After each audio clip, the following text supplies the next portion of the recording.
A great new feature of Word 2016 is a search feature that allows you to tell Word what you want to do, and then it just gives you the menu item instead of you having to find it in the menus. So let me show you what I mean by that.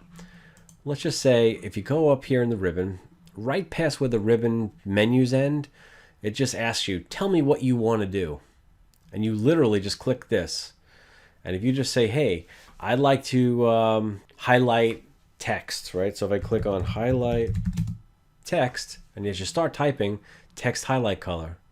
So now if I highlight this, let's just say I want to make this, I don't know, yellow or something. Start typing highlight, and here it is. And it's not just telling you what highlight text does.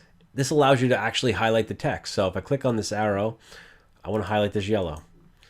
That's just a great feature, especially if you're unaware of where something is. You know, some things might be tricky to find initially, so this is a great place to go. And probably a lot of times you just want to, you know, start typing and, you know, it'll tell you exactly what to do. You might find things that you didn't even know Word could do. So that's definitely a great feature. It's called the Tell Me What You Want to Do search feature. I love it.